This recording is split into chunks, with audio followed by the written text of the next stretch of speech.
Hi all, welcome back to my channel. ഇന്നത്തെ വീഡിയോയിൽ നമ്മൾ ഡിസ്കസ് ചെയ്യാൻ പോകുന്നത് ഡ്രെയിനേജ് പൈപ്പ് സ്ലോപ്സിനെ പറ്റിയിട്ടാണ്. നോക്കൂ, വലിയൊരു മാസ്റ്റർ പ്ലാൻ ഡെവലപ്മെന്റിന്റെ സാഹചര്യത്തിലോ അല്ലെങ്കിൽ സിറ്റി ഡെവലപ്പ് ചെയ്യുന്ന സാഹചര്യത്തിൽ ആ സിറ്റിക്ക് അല്ലെങ്കിൽ ആ ഒരു മാസ്റ്റർ പ്ലാനിന് ആവശ്യമായിട്ടുള്ള ഒരു ഡെഡിക്കേറ്റഡ് ആയിട്ടുള്ള ഒരു drainage system, drainage pipe network design ചെയ്യണം. അല്ലെങ്കിൽ ആ ഒരു സൈറ്റിലേക്ക് ആവശ്യമായിട്ടുള്ള ഒരു സാനിറ്ററി സീവർ നെറ്റ്വർക്ക് ഡിസൈൻ ചെയ്യേണ്ടി വരും. നമ്മൾ പല സിവിൽ എഞ്ചിനീയേഴ്സും അങ്ങനത്തെ ഡിസൈൻ ചെയ്യുന്ന ആൾക്കാരാണ്. അങ്ങനെ നെറ്റ്വർക്ക് ഡിസൈൻ ചെയ്യുന്ന സാഹചര്യത്തിൽ ആ പൈപ്പുകളുടെ സ്ലോപ്സ്, ഡ്രെയിനേജ് ആയിക്കോട്ടെ വേസ്റ്റ് വാട്ടർ നെറ്റ്വർക്ക് ആയിക്കോട്ടെ, ആ പൈപ്പിന്റെ സ്ലോപ്സ് ഒരു വലിയൊരു ഫാക്ടർ ആയിട്ട് വരും ഡിസൈൻ ചെയ്യുന്ന സമയത്ത്. എന്ത് സ്ലോപ്പ് എടുക്കണം, what is the minimum slope, എന്താണ് മിനിമം സ്ലോപ്പ് കൺസിഡർ ചെയ്യേണ്ടത്, എന്താണ് എൻ്റെ മാക്സിമം സ്ലോപ്പ് കൺസിഡർ ചെയ്യുക എന്നുള്ള പല കൺഫ്യൂഷൻസ് നമുക്ക് പലരിലും ഉണ്ടാവാറുണ്ട്. അപ്പോൾ ആ ഒരു ടോപ്പിക്കാണ് നമ്മൾ ഇന്നത്തെ വീഡിയോയിൽ ഡിസ്കസ് ചെയ്യാൻ പോകുന്നത്.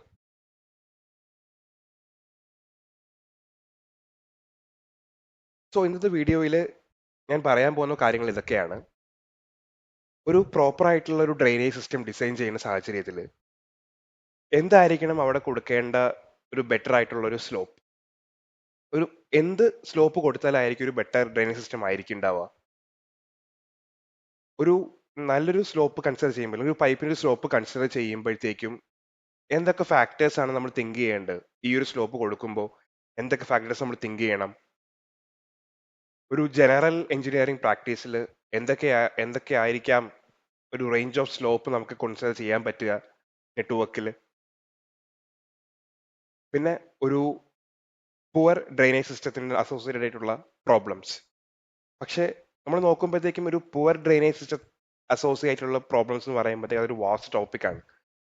നമുക്കത് പിന്നീട് ഒരു വീഡിയോയിൽ ഡിസ്കസ് ചെയ്യാവുന്നതാണ്. പക്ഷെ ഞാൻ ഇവിടെ പറയാൻ ഉദ്ദേശിക്കുന്നത് പൈപ്പ് സ്ലോപ്പ് കറക്റ്റ് അല്ലാത്തത് കൊണ്ട് എന്തൊക്കെ പ്രോബ്ലംസ് ഡ്രെയിനേജ് നെറ്റ്വർക്കിൽ ഉണ്ടാകാം എന്നൊക്കെയാണ് നമ്മൾ ഈ വീഡിയോയിൽ നോക്കാൻ പോകുന്നത്.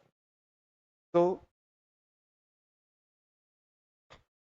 ആദ്യം തന്നെ നോക്കുന്നത് എന്തുകൊണ്ടാണ് പൈപ്പ് സ്ലോപ്പ് ഒരു ഫാക്ടറായിട്ട് വരുന്നത്. Why pipe slope matters. ആദ്യമായിട്ട് പറയുകയാണെന്നുണ്ടെങ്കിൽ efficient drainage flow, efficient water flow ആണ് അതിൻ്റെ ഒരു ഫാക്ടർ. നോക്കൂ, നമുക്കിപ്പം ഒരു പോയിന്റിൽ നിന്ന് വേറൊരു പോയിന്റിലേക്ക് വാട്ടർ അല്ലെങ്കിൽ ലിക്വിഡ് ഒരു ഫ്ലോ ഉണ്ടാവണം എന്നുണ്ടെങ്കിൽ നമ്മൾ പൊതുവേ പറയുന്ന ഒരു കാര്യം എന്താണ്? There should be A level difference between these two points. രണ്ട് പോയിന്റുകൾ തമ്മിൽ ഒരു ലെവൽ ഡിഫറൻസ് ഉണ്ടാവണം, എന്നാൽ മാത്രമേ ഒരു സ്ലോപ്പ് ഉണ്ടാകുകയുള്ളൂ. അതുകൊണ്ടേ ഒരു ഡ്രെയിനേജ് ഫ്ലോ ഉണ്ടാവുകയുള്ളൂ.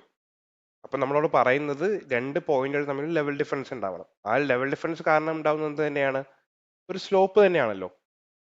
അപ്പോൾ ഇത് തന്നെയാണ് പൈപ്പുകളുടെ കേസിലും വരുന്നത്, ഒരു ഡ്രെയിനേജ് നെറ്റ്വർക്കിന്റെ ഡിസൈൻ ചെയ്യുന്ന കേസിലും വരുന്നത്. രണ്ട് പൈപ്പുകൾ തമ്മിൽ ഒരു ലെവൽ ഡിഫറൻസ് ഉണ്ടാവണം. ആ ലെവൽ ഡിഫറൻസ് ഉണ്ടായെങ്കിൽ മാത്രമേ ഒരു എഫിഷ്യന്റ് ആയിട്ടുള്ള ഒരു ഫ്ലോ ഉണ്ടാവുകയുള്ളൂ. സോ ഫസ്റ്റ് പോയിന്റ് എന്താണ്? Efficient waste water drainage flow. അടുത്തതെന്ന് പറയുന്നത് റെഡ്യൂസ്ഡ് റിസ്ക് ഓഫ് ക്ലോഗിംഗ് ആണ്. ഒരു പ്രോപ്പർ സ്ലോപ്പ് അല്ല, പൈപ്പിന്റെ പ്രോപ്പർ സ്ലോപ്പ് അല്ല എന്നുണ്ടെങ്കിൽ എന്തുണ്ടാവും? ക്ലോഗിംഗ് ഉണ്ടാവും.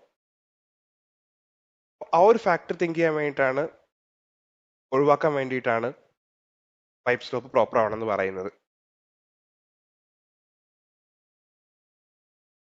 അല്ലെങ്കിൽ ടു പ്രിവെന്റ് സെഡിമെന്റേഷൻ അക്യുമുലേഷൻ. നമുക്കറിയാം വേസ്റ്റ് വാട്ടർ, പൊതുവെ വേസ്റ്റ് വാട്ടർ നെറ്റ്വർക്സിൽ സെഡിമെന്റ്സും ഉണ്ടാവും. അപ്പോൾ ഒരു പ്രോപ്പറായിട്ട് സ്ലോപ്പ് ഉണ്ടായിട്ടില്ല എന്നുണ്ടെങ്കിൽ എന്ത് ചെയ്യും? അവിടെ സെഡിമെന്റ്സ് അക്യുമുലേറ്റ് ആവും. ഈ കാണുന്ന പോലെ സെഡിമെന്റ്സ് അക്യുമുലേറ്റ് ആവും. അപ്പോൾ സെഡിമെന്റ് അക്യുമുലേഷൻ എന്ത് ചെയ്യാൻ പറ്റും? ഒഴിവാക്കാൻ പറ്റും. അതുമാത്രമല്ല, നമുക്ക് ഈ പ്രോപ്പർ സെഡിമെന്റ് അക്യുമുലേഷൻ ഒന്നുമില്ല, ക്ലോഗിങ്ങും മറ്റു കാര്യങ്ങളും ഒന്നും ഇല്ല എന്നുണ്ടെങ്കിൽ അധികം വലിയ രീതിയിലുള്ള മെയിൻ്റെനൻസോ മറ്റു കാര്യങ്ങളോ ഒന്നും നെറ്റ്വർക്കിൽ വരുന്നുണ്ടാവില്ല. പക്ഷേ ഇങ്ങനത്തെ കുറച്ച് പ്രശ്നങ്ങൾ വരികയാണെന്നുണ്ടെങ്കിൽ എന്ത് ചെയ്യണം? നമുക്ക് ഫ്രീക്വന്റ് ആയിട്ടുള്ള മെയിൻ്റെനൻസ് വരും, അല്ലേ? മെയിൻ്റെനൻസ്, ഫ്രീക്വന്റ് ക്ലീനിങ് ചെയ്യേണ്ടി വരും. അങ്ങനെ വരുമ്പോഴത്തേക്കും അതിന് വേണ്ടിയിട്ടുള്ള എക്സ്പെൻഡിച്ചർ കൂടുതലായിരിക്കും. നമ്മൾ പ്രോപ്പർ നെറ്റ്വർക്ക് ഡിസൈൻ ചെയ്ത് കഴിഞ്ഞാൽ നമുക്ക് എന്ത് ചെയ്യാൻ പറ്റും? മെയിൻ്റെനൻസ് കോസ്റ്റ് നമുക്ക് എന്ത് ചെയ്യാൻ പറ്റും? കുറയ്ക്കാൻ പറ്റും. We can say that capital cost operation cost നമുക്ക് എന്ത് ചെയ്യാൻ പറ്റും, കുറയ്ക്കാൻ പറ്റും.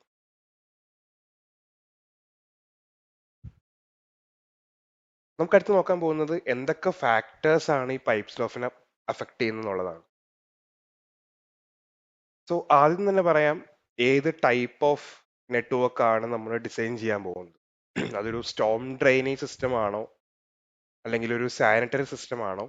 ചില റീജിയൻസ്, ചില കൺട്രീസ്, ചില റീജിയൻസിൽ ഇത് രണ്ടും, സ്റ്റോമും സാനിറ്ററി സീവറും ഒരു കമ്പൈൻ നെറ്റ്വർക്ക് ആയിട്ട് പ്രൊവൈഡ് ചെയ്യാറുണ്ട്. അപ്പോൾ കമ്പൈൻ നെറ്റ്വർക്ക് ആണോ, ഒരു അല്ലെങ്കിൽ സീവറേജ് നെറ്റ്വർക്ക് ആണോ, ഒരു ഡ്രെയിനേജ് നെറ്റ്വർക്ക് ആണോ എന്നുള്ളതാണ് ആദ്യം നമ്മൾ അറിയേണ്ടത്. അടുത്ത് നമ്മൾ നോക്കേണ്ടതെന്ന് വെച്ച് കഴിഞ്ഞാൽ പൈപ്പ് മെറ്റീരിയലും ഡയമീറ്ററും ആണ്. നോക്കൂ, ഇന്നത്തെ മാർക്കറ്റിൽ പല മെറ്റീരിയലുള്ള പൈപ്പുകൾ അവൈലബിൾ ആണ്. UPVC, GRP, concrete, RCP material, ductile iron material, പല ടൈപ്പ് മെറ്റീരിയൽ, പല റഫ്നെസ്സിലുള്ള മെറ്റീരിയൽസ് അവൈലബിൾ ആണ്. അതും പല റേഞ്ചിലുള്ള ഡയമീറ്റേഴ്സും അവൈലബിൾ ആണ്. ചെറിയ ഡയമീറ്റേഴ്സ് തൊട്ട് വലിയ ഹ്യൂജ് ഡയമീറ്റേഴ്സ് ഉള്ള പൈപ്പ് വരെ ഇപ്പോൾ മാർക്കറ്റിൽ അവൈലബിൾ ആണ്. പിന്നീട് നമ്മൾ നോക്കേണ്ട ഒരു കാര്യം എന്ന് പറയുന്നത് ഫ്ലോ റേറ്റും വോളിയം ആണ്. ഫ്ലോ, ആ പൈപ്പിൽ നമ്മൾ കൊടുക്കേണ്ട ഫ്ലോ, കാറ്റർ ചെയ്യേണ്ട ഫ്ലോ വളരെ കുറവാണോ, കൂടുതലാണോ, എത്രമാത്രം ഫ്ലോ വരുന്നുണ്ട് എന്നുള്ളൊരു ഒരു ഫാക്ടർ തന്നെയാണല്ലോ പൈപ്പിനെ സ്ലോപ്പിനെ അഫക്ട് ചെയ്യുന്നത്. അടുത്തത് അവിടുത്തെ എലിവേഷൻ ആണ്, ഗ്രൗണ്ട് എലിവേഷൻ. ആ ഒരു ടോപ്പോഗ്രഫിയാണ് അറിഞ്ഞിരിക്കേണ്ടത്. ഭയങ്കര ഫ്ലാറ്റ് സർഫസ് ആണോ, അല്ലെങ്കിൽ കയറ്റോ ഇറക്കോ ഉള്ള ഒരു ടൈപ്പ് സർഫസ് ആണോ, അൺഡുലേറ്റിംഗ് ആയിട്ടുള്ള സർഫസ് ആണോ എന്നുള്ളതൊക്കെയാണ് അടുത്തൊരു ഫാക്ടർ നമ്മൾ അറിഞ്ഞിരിക്കേണ്ടത്. പിന്നീടായിട്ട് അറിഞ്ഞിരിക്കേണ്ടതെന്ന് പറഞ്ഞാൽ, ലാസ്റ്റ് നമ്മൾ അറിഞ്ഞിരിക്കേണ്ടത് ലോക്കൽ റെഗുലേഷൻസും സ്റ്റാൻഡേർഡ്സും. എല്ലാ രാജ്യങ്ങൾക്കും, പല റീജിയൻസിനും അവരുടേതായിട്ടുള്ള കോഡ്സ് ആൻഡ് സ്റ്റാൻഡേർഡ്സ് അവൈലബിൾ ആണ്. ഇന്ത്യൻ സിനാരിയോസിലാണെങ്കിലും ഇന്ത്യൻ കേസിൽ ആണെങ്കിലും പല രാജ്യങ്ങളിലാണെങ്കിലും അവർക്ക് അവരുടേതായിട്ടുള്ള സ്റ്റാൻഡേർഡ്സ് ഉണ്ട്. ആ സ്റ്റാൻഡേർഡ്സ് അവർ വ്യക്തമായിട്ട് പറഞ്ഞിട്ടുണ്ടാവും. This should be the slope constraints, ഇതായിരിക്കണം സ്ലോപ്പ് കൺസിഡർ ചെയ്യേണ്ടത്, ഈ റേഞ്ചിൽ സ്ലോപ്പ് എടുക്കണം, അങ്ങനെയുള്ള പല രീതിയിലുള്ള കൺസ്ട്രെയിൻസും പല ഗൈഡ് ലൈൻസിലും പറഞ്ഞിട്ടുണ്ടാവും. ഈ കാര്യങ്ങളാണ് നമ്മളൊരു നെറ്റ്വർക്കിന്റെ ഡിസൈൻ ചെയ്യുന്ന സാഹചര്യത്തിൽ സ്ലോപ്പിന്റെ കൺസിഡറേഷനിൽ, ഈവൻ സ്ലോപ്പിന്റെ കൺസിഡറേഷൻ മാത്രമല്ല, നെറ്റ്വർക്ക് ഡിസൈൻ ചെയ്യുമ്പോഴും ഈ ഫാക്ടേഴ്സ് നമ്മൾ തിങ്ക് ചെയ്യേണ്ടി വരും.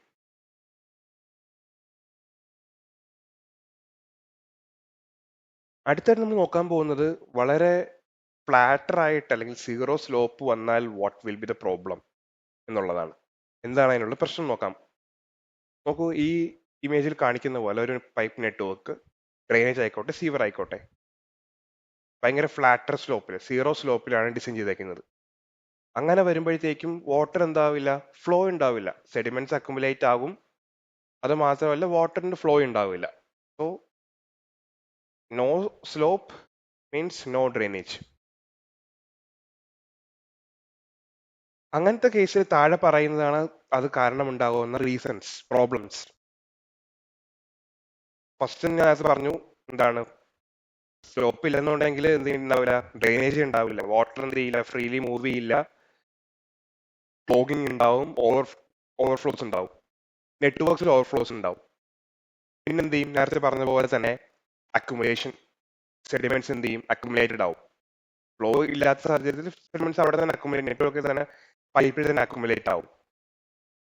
അങ്ങനെ അക്യുമുലേറ്റ് ആവുമ്പോഴത്തേക്കും വാട്ടറിന്റെയും സെഡിമെന്റ്സിന്റെയും പ്രശ്നങ്ങൾ കാരണം പൈപ്പുകൾക്ക് എന്തുണ്ടാവും, കൊറോഷൻസും അല്ലെങ്കിൽ അൺപ്ലസന്റ് സ്മെല്ലൊക്കെ ഡെവലപ്പ് ചെയ്യാനുള്ള സാധ്യതയുണ്ട്. അത് കൂടാണ്ട് നേരത്തെ ഞാൻ പറഞ്ഞ പോലെ തന്നെ എന്താണ്, മെയിൻ്റെനൻസ് കോസ്റ്റ് കൂടും. പിന്നെ ഒബ്വിയസ്ലി ഹെൽത്ത് റിസ്ക്സ് ഉണ്ടാവും, ബാക്ടീരിയാസും ഒക്കെ ബ്രീഡ് ചെയ്യാനുള്ള സാഹചര്യങ്ങൾ ഉണ്ടാവും. അത് കാരണം ഹെൽത്ത് പരമായിട്ടുള്ള പ്രശ്നങ്ങൾ നമുക്ക് ഉണ്ടാവും. അടുത്തത് നമ്മൾ നോക്കാൻ പോകുന്നത് സ്ലോപ്പ് ഭയങ്കര സ്റ്റീപ്പായിട്ടുണ്ടെങ്കിലാണ്. നേരത്തെ നമ്മൾ നോക്കിയത് സ്ലോപ്പ് ഇല്ലാത്ത സാഹചര്യം എന്ത് സംഭവിക്കും എന്നുള്ളതാണ്. ഇനിയിപ്പോൾ സ്ലോപ്പ് ഭയങ്കര സ്റ്റീപ്പാണെങ്കിൽ, നമുക്ക് ഈ ഇമേജിൽ കാണുന്ന പോലെ നെറ്റ്വർക്ക് ഭയങ്കര സ്റ്റീപ്പാണെന്നുണ്ടെങ്കിൽ എന്ത് ചെയ്യും, സെഡിമെന്റ്സ് ഇവിടെ കിടന്ന് അക്യുമുലേറ്റ് ആവും. പക്ഷെ വാട്ടർ ഫ്ലോ പോകുന്നുണ്ടാവും, സെഡിമെന്റ്സ് അക്യുമുലേറ്റ് ആവും. സോ ഇതാണ് ഒരു റീസൺ, ഒരു പ്രശ്നം. നമ്മൾ ആദ്യം പറഞ്ഞു, water out and solid. Solid അവിടെ സ്റ്റക്കായി കിടക്കും, വാട്ടർ ക്വിക്ലി ഫ്ലോ ചെയ്തു പോകും. പിന്നെയുള്ള പ്രശ്നം എന്ന് പറയുന്നത് വാട്ടർ സ്കോറിംഗ് ആണ്. ഹൈ വെലോസിറ്റി ആയിരിക്കും ഫ്ലോ പോകുന്നുണ്ടാവുക. ഡീപ്പ് സ്ലോപ്പ് ആകുമ്പോഴത്തേക്കും വെലോസിറ്റി ഭയങ്കര ഹൈ ആയിരിക്കും. അത് പൈപ്പിന്റെ ഉള്ളില് ഇൻസൈഡില് എറോഡ് ചെയ്യാനും ഒക്കെ സാഹചര്യങ്ങളുണ്ട്. അത് മാത്രമല്ല ബെൻസിലും കണക്ഷൻസിന്റെ അവിടെ, ജംഗ്ഷൻസിന്റെ അവിടെയും കണക്ഷൻസിന്റെ അവിടെയൊക്കെ പ്രശ്നങ്ങൾ ഉണ്ടാവാനുള്ള സാഹചര്യങ്ങളുണ്ട്. പിന്നെ ഉള്ള പ്രശ്നം എന്ന് പറയുന്നത് noise and vibrations. Water rushing through the pipes can generate excessive noise. ഭയങ്കര ഫ്ലോയിൽ, ഭയങ്കര ഹൈ വെലോസിറ്റിയിൽ ക്വിക്കലി ഫ്ലോ ചെയ്യുന്ന വാട്ടർ ഭയങ്കര നോയ്സും വൈബ്രേഷൻസും ഉണ്ടാക്കാനുള്ള സാഹചര്യങ്ങളുണ്ട്. അത് കാരണം പൈപ്പുകളിൽ ക്രാക്സും ജോയിന്റ് ഫെയിലിയേഴ്സും ഉണ്ടാവാനുള്ള സാഹചര്യങ്ങളുണ്ട്. പിന്നെയുള്ള പ്രശ്നം എന്ന് പറഞ്ഞു കഴിഞ്ഞാൽ ഡിഫിക്കൽട്ടി ഇൻ പൈപ്പ് ക്ലീനിങ്. ഭയങ്കര സ്പീഡിൽ പോകുന്ന ഫ്ലോ ആണെന്നുണ്ടെങ്കിൽ എന്ത് ചെയ്യും, പൈപ്പ് ക്ലീൻ ചെയ്യാനുള്ള ഡിഫിക്കൽട്ടീസ് ഉണ്ടാവും. ഇൻക്രീസ്ഡ് റിസ്ക് ഓഫ് ലീക്സ്, നേരത്തെ പറഞ്ഞ പോലെ പൈപ്പ് കൊളാപ്സോ ക്രാക്കിംഗ് ഒക്കെ ഉണ്ടാവുകയാണെന്നുണ്ടെങ്കിൽ അത് കാരണം ഉണ്ടാവുന്ന ഫെയിലിയേഴ്സും ലീക്സും മറ്റു കാര്യങ്ങളും ഒക്കെ ഉള്ള പ്രശ്നങ്ങളായിരിക്കും. അടുത്തത് നോക്കാൻ പോകുന്നത് ഡിസൈൻ കൺസിഡറേഷൻസ് ആണ്. ഒരു പൈപ്പ് സ്ലോപ്പിന്റെ ഉള്ള ഡിസൈൻ കൺസിഡറേഷൻസ്. ഇത് ഒരു തമ്പ് റൂൾ എന്നൊന്നും പറയാൻ പറ്റില്ല, പക്ഷെ ഒരു ജനറൽ പ്രാക്ടീസ് എന്ന രീതിയിൽ നമ്മൾ മനസ്സിൽ വെച്ചിരിക്കേണ്ട കുറച്ച് കൺസിഡറേഷൻസ് ആണ് പറയുന്നത്. സപ്പോസ് ഇപ്പോൾ പൈപ്പ് ഡയമീറ്റേഴ്സ്, ഭയങ്കര ലാർജർ പൈപ്പ് ഡയമീറ്റേഴ്സ് ആണെങ്കിൽ ഭയങ്കര വലിയ സ്ലോപ്പിനേക്കാളും ലൈക് ലെസർ സ്ലോപ്സ് ആണ് ഭയങ്കര എഫിഷ്യൻ്റ് ആയിട്ട് വർക്ക് ചെയ്യുക. സോ തിങ്കേണ്ട കാര്യം, പൈപ്പ് ഡയമീറ്റേഴ്സ് ഭയങ്കര ലാർജർ ആണെന്നുണ്ടെങ്കിൽ ഭയങ്കര ചെറിയ സ്ലോപ്പുകൾ പ്രൊവൈഡ് ചെയ്യാൻ നോക്കുക. അല്ലെന്നുണ്ടെങ്കിൽ ഹയർ ഫ്ലോ റേറ്റ്സ് കൂടുന്ന സാഹചര്യങ്ങളിലും ഭയങ്കര സ്റ്റീപ്പ് സ്ലോപ്പ്, കുറച്ചുകൂടെ ഹയർ സ്ലോപ്സ് കൊടുക്കാൻ ശ്രമിക്കുക. അടുത്തത് പൈപ്പ് മെറ്റീരിയൽ. സ്മൂത്ത് പൈപ്പ്സിനാണെന്നുണ്ടെങ്കിൽ ലെസർ സ്ലോപ്സ് കൊടുക്കാൻ കൺസിഡർ ചെയ്യുക. ലോങ്ങർ ലെങ്ത് ആണെന്നുണ്ടെങ്കിൽ മോർ സ്ലോപ്പ് കൊടുക്കുക. സോ നേരത്തെ പറഞ്ഞ കാര്യം തന്നെയാണ്, പൈപ്പ് ഡയമീറ്റേഴ്സ് ഭയങ്കര ലാർജർ പൈപ്പ് ഡയമീറ്റേഴ്സ് ആണെന്നുണ്ടെങ്കിൽ ലെസർ സ്ലോപ്പ് കൊടുക്കുക. പിന്നെ ഹയർ ഫ്ലോ റേറ്റ്സ് ആണെന്നുണ്ടെങ്കിൽ ഫ്ലോ വളരെ കൂടുതലാണ്, വെള്ളം ഭയങ്കര കൂടുതലാണെന്നുണ്ടെങ്കിൽ കുറച്ച് ഹയർ സ്ലോപ്സ് കൊടുക്കാൻ ശ്രമിക്കുക. പിന്നെ മെറ്റീരിയലിൽ ഭയങ്കര സ്മൂത്ത് ആണ് പൈപ്പ് മെറ്റീരിയൽ, ലൈക്ക് ഭയങ്കര സ്മൂത്ത് ആയിട്ടുള്ള പൈപ്പ് മെറ്റീരിയൽ, UPVC പോലത്തെ സ്മൂത്ത് പൈപ്പ് മെറ്റീരിയൽസ് ആണ് കൺസിഡർ ചെയ്യുന്നുണ്ടെങ്കിൽ ലെസർ സ്ലോപ്പ് കൊടുക്കുക. ലോങ്ങർ ലെങ്തിലാണെങ്കിൽ മോർ സ്ലോപ്പ് കൊടുക്കുക. ലോങ്ങർ ലെങ്തിലേക്ക് ഫ്ലോ പോവുകയാണെന്നുണ്ടെങ്കിൽ മോർ സ്ലോപ്സ് കൺസിഡർ ചെയ്യുക. അടുത്തത് പറയാൻ പോകുന്നത് ആപ്ലിക്കബിൾ ആയിട്ടുള്ള കോഡ്സ് ആൻഡ് സ്റ്റാൻഡേർഡ്സ് ആണ്. ഇന്റർനാഷണലി ആപ്ലിക്കബിൾ ആയിട്ടുള്ള കോഡ്സ് ആൻഡ് സ്റ്റാൻഡേർഡ്സ് ആണ്. American society of pumping engineerings international pumping codes, uniform pumping codes, പിന്നെ BS കോഡ്സും യൂറോപ്യൻ സ്റ്റാൻഡേർഡ് കോഡ്സ് ഒക്കെ ജനറലി നമ്മൾ ഫോളോ ചെയ്യുന്ന കോഡ്സ് ആണ്. പക്ഷെ ഇത് മാത്രമല്ലാണ്ട് ഓരോ റീജിയൻസിനും അവരുടേതായിട്ടുള്ള കോഡ്സ് ആൻഡ് സ്റ്റാൻഡേർഡ്സ് അവൈലബിൾ ആണ്. ഇന്ത്യൻ സിനാരിയോസിൽ CPH മാനുവലും, മിഡിൽ ഈസ്റ്റ് റീജിയൻസിലാണെന്നുണ്ടെങ്കിൽ അവർക്ക് ഓരോ റീജിയൻസിനും അവരുടേതായിട്ടുള്ള കോഡ്സ് ആൻഡ് സ്റ്റാൻഡേർഡ്സ് ഉണ്ട്. അതിൽ ക്ലിയർലി മെൻഷൻ ചെയ്തിട്ടുണ്ട് ഈ പൈപ്പ് സ്ലോപ്പിന്റെ കാര്യങ്ങളും മറ്റു കാര്യങ്ങളും ഒക്കെ ക്ലിയർ ആയിട്ട് മെൻഷൻ ചെയ്തിട്ടുണ്ട്. ഒരു എക്സാമ്പിൾ പറയുകയാണെന്നുണ്ടെങ്കിൽ അമേരിക്കൻ സൊസൈറ്റി ഓഫ് പ്ലംബിംഗ് എഞ്ചിനീയറിംഗും IPCയും റെക്കമെൻഡ് ചെയ്യുന്ന സ്ലോപ്പ് കൺസ്ട്രെയിൻസ് ആണ് ഞാനിവിടെ മെൻഷൻ ചെയ്തിരിക്കുന്നത്. 2% സ്ലോപ്പ് കൊടുക്കുക for pipes up to 3 inch in diameters, 1% slope for 3 to 6 inch diameters, so 0.5% slope for 6 inches. ഞാൻ നേരത്തെ പറഞ്ഞു ഹയർ ഡയമീറ്റേഴ്സ് കൊടുക്കുമ്പോഴത്തേക്കും ലെസർ സ്ലോപ്പ് കൺസിഡർ ചെയ്യാൻ നോക്കുക. അത് സെയിം ഐഡിയ ആണ് ഇവിടെ മെൻഷൻ ചെയ്തേക്കുന്നത്. സിമിലർലി IPCയിലെ സ്റ്റാൻഡേർഡ്സും ഇവിടെ നമുക്ക് മനസ്സിലാക്കാവുന്നതാണ്. സോ അപ്പോൾ നമ്മൾ ഒരു നെറ്റ്വർക്ക് ഡിസൈൻ ചെയ്യുമ്പോഴത്തേക്കും ഭയങ്കര ഫ്ലാറ്റർ ആയിട്ടുള്ള സീറോ സ്ലോപ്പിലേക്കോ അല്ലെങ്കിൽ ഭയങ്കര സ്റ്റീപ്പർ ആയിട്ടുള്ള സ്ലോപ്പിലേക്കോ പോകുന്നതിന് പകരം ഒരു മീഡിയം റെക്കമെൻഡ് ആയിട്ടുള്ള സ്ലോപ്സ്, ഗൈഡ് ലൈൻസ് മെൻഷൻ ചെയ്യുന്ന റെക്കമെൻഡ് ആയിട്ടുള്ള സ്ലോപ്പുകൾ കൺസിഡർ ചെയ്ത് നെറ്റ്വർക്ക് ഡിസൈൻ ചെയ്ത് കഴിഞ്ഞാൽ നമ്മൾ നേരത്തെ പറഞ്ഞതുപോലെയുള്ള പ്രോബ്ലംസ്, ക്ലോഗിങ്സ്, വാട്ടർ ഭയങ്കര സ്പീഡ് ക്വിക്ലി ഫ്ലോ ചെയ്യുമ്പോഴത്തേക്കുണ്ടാവുന്ന ക്ലോഗിങ്, ഇറോഷൻ, കൊറോഷൻ ഇഷ്യൂസ്, മറ്റു കാര്യങ്ങളൊക്കെ നമുക്ക് എന്ത് ചെയ്യാൻ പറ്റും, റിസോൾവ് ചെയ്യാൻ പറ്റും. സോ നമ്മൾ തിങ്ക് ചെയ്യേണ്ട ഒരു പോയിന്റ് എന്ന് പറഞ്ഞു കഴിഞ്ഞാൽ ഇതാണ്: പ്രോപ്പർ ആയിട്ടുള്ള പൈപ്പ് സ്ലോപ്സ് കൊടുത്തു കഴിഞ്ഞാൽ both liquids and solids drain efficiently.